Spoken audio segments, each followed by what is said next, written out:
Halo pemirsa, dimanapun Anda berada, semoga Anda semua dalam keadaan sehat selalu dan selamat tak kurang suatu apa. Jumpa lagi di saluran informasi tentang kebumian, vulkanologi dan cerita-cerita menarik di sekitar kita. Kali ini saya akan mengajak Anda untuk melihat peristiwa 27 tahun lalu, yaitu tepatnya Selasa 2 November 1994.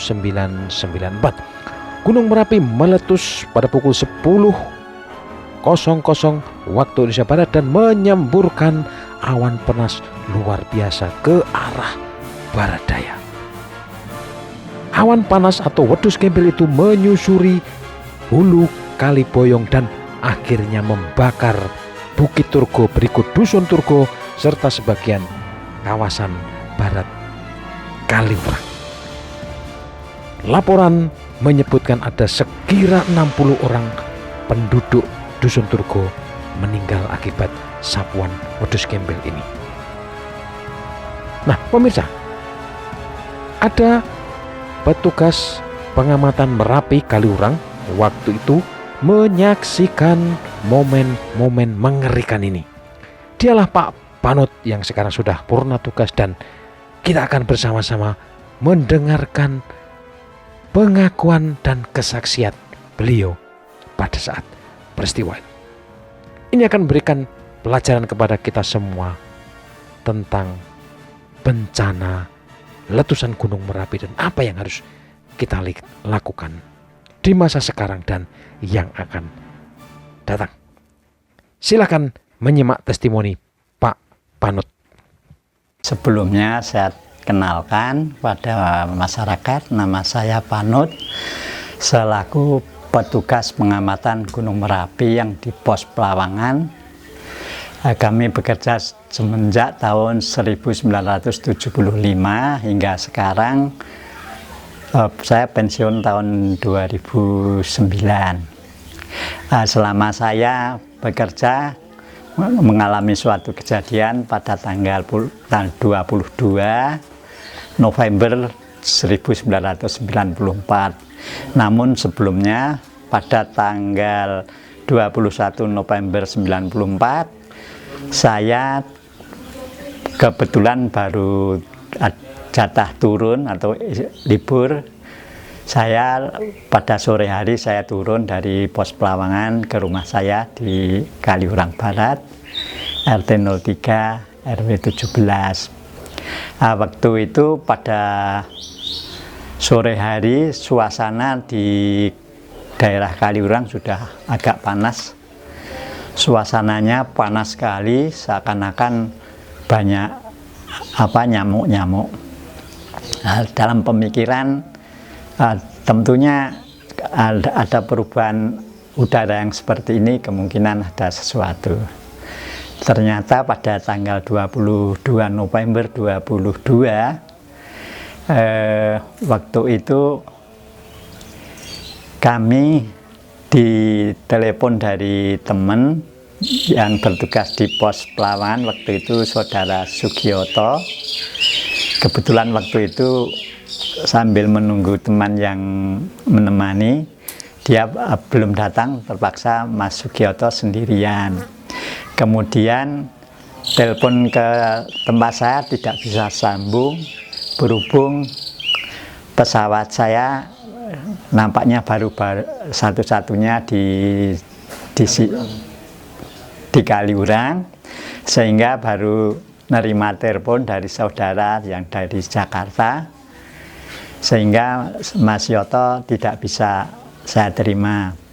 Setelah selesai terima telepon dari Jakarta, saya dengar dari puncak terdengar gemuruh, ternyata terjadi awan panas. Setelah itu kurang lebih jam 9 saya lari ke atas ke Pelawangan, lari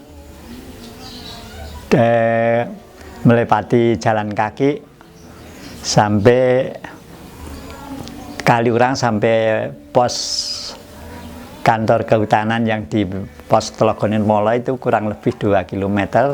Ternyata hanya dengan jalan kaki, walaupun waktu itu terengah-engah, tapi saya sempat mengingatkan kepada teman yang jaga loket Telogonirmolo kalau Merapi mengadakan aktivitas yang waktu itu awan panas sudah mulai terjadi dan mulai masuk ke Kali Boyong. Saya tidak intinya lari sampai di puncak, sampai di pertengahan saya melihat awan panas yang terbesar. Kalau jaraknya ya belum bisa mengetahui, tapi waktu itu pepohonan sekitar Telogonirmolo dan di alur Kali Boyong ternyata sudah mulai terbakar dan berbunyi gemertak. Nah, karena nampaknya sudah besar dan lembah Kali Boyong itu ada terjunan dari Kali Kandang masuk Kali Boyong, sehingga terjunan tersebut menyambar sampai di puncak Gunung Turgo.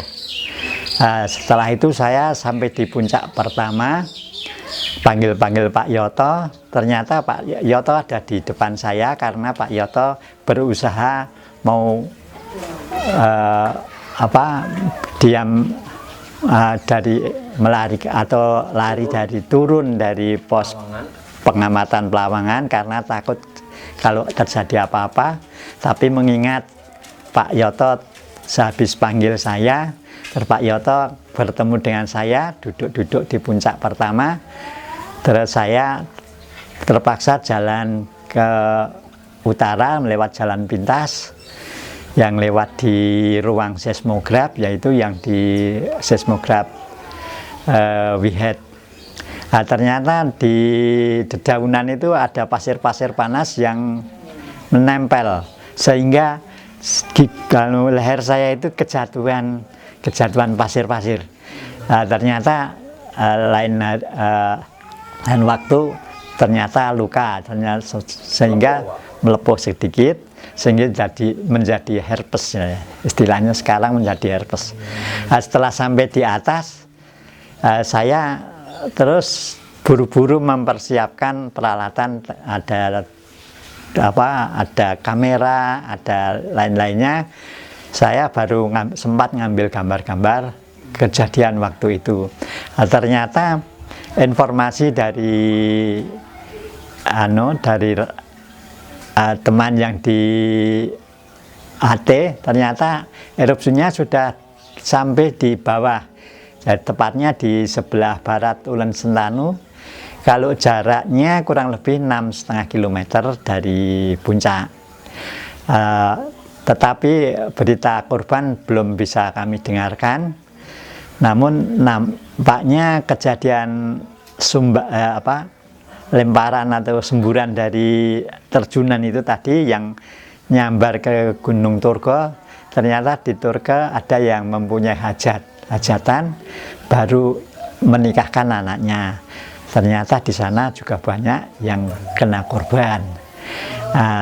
Kurang lebih jam 12 kami berempat sudah ngumpul di pos Pelawangan, yang antara lain yang bertugas di sana Pak Yoto yang tadinya turun, terus saya temani, terus disusul Pak Sunarto bersama Pak Suranto. Namun sekarang sudah pensiun semua. Setelah itu kurang lebih jam 12 saya ditelepon dari Direktorat Vulkanologi Bandung.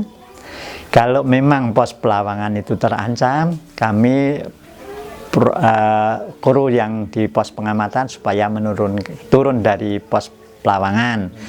Tapi saya masih saya bertahan, mengingat di atas ada Pak Suhyar, kalau nggak keliru, dia melakukan penelitian lalu pendakian puncak bersama Bu Sri, Bu Dewi, dan lain-lainnya. Setelah itu sekitar lebih jam 3 atau jam 3 lebih, saya bersama teman siap-siap turun. dari Pelawangan.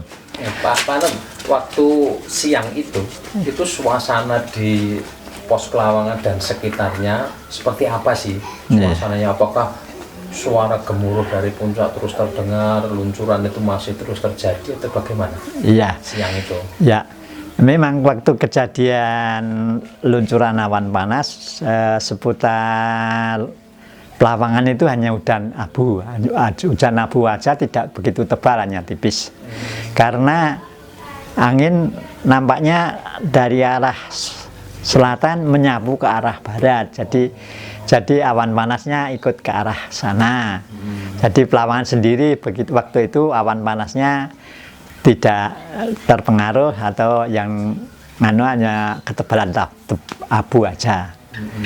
Nah, jadi kalau suara dentuman, suara guguran itu terdengar juga? Iya, waktu itu kan awan panas masih terus menerus, susul menyusul. Kurang lebih jam 3 lebih itu masih terdengar dentuman walaupun sangat kecil ya itu. Karena itu nampaknya awalnya itu sebelum kejadian tidak ada tanda-tanda yang signifikan gitu loh, maksudnya dari kegempaan juga tidak ada, hanya guguran-guguran yang ke arah kali Kerasa, kali Senowo ya. Namun waktu kejadian kali Kerasa terjadi paginya itu banyak guguran yang menumpuk di situ, tambah guguran yang agak besar sehingga nyimpang masuk ke Kali Boyong ya. Nah, Pak Panut, kan kejadiannya mendadak, mungkin kecil tanda-tandanya gitu ya, akan besar itu. Perasaan Pak Panut waktu lari naik, kemudian selama di sana itu bagaimana sih perasaannya? Apakah ada was-was, takut, cemas, atau bagaimana? Iya, perasaan saya setelah melihat adanya awan panas masuk Kali Boyong dan menyambar puncak Turgo, saya berpikiran, wah kalau membawa korban, betapa salahnya saya tidak bisa memberi informasi awal gitu ya. Kan alat komunikasi untuk tanda bahaya biasanya kita dikasih pentongan maupun bende atau sirine manual. Ya, tapi waktu itu tidak sempat membunyikan karena tanda-tanda awal belum menunjukkan. Berarti ya ada rasa cemas, ada salah ya. Tapi kalau takut Pak? Kalau takut saya kira ya wajar lah, takut gimana ya. Tapi saya tabah saya menghadapi itu. Saya sempat naik di rumah pos pengamatan itu, di atas kan loteng ya, lihat foto dari yang seakan-akan dekat sekali, sehingga waktu dilombakan saya mendapat juara lomba itu nomor 1 ya di lektorat ya. Pakai kamera biasa, masih biasa gitu ya. Kamera pakai roll gitu. Iya pakai roll itu.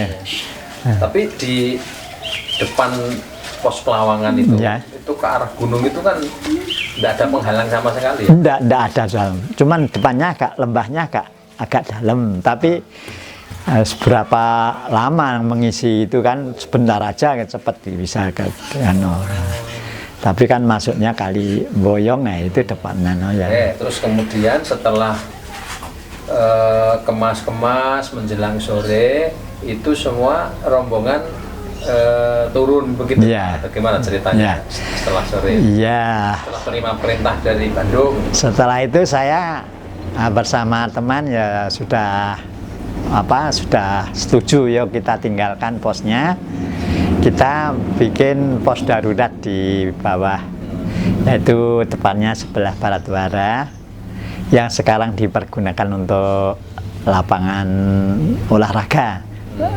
Hargobinangun yang baru selesai aja ini, tapi belum bisa sempurna.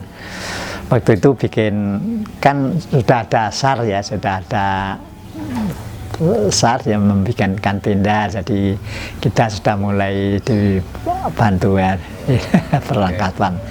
Ya kurang lebih di tenda sekitar 3-4 hari.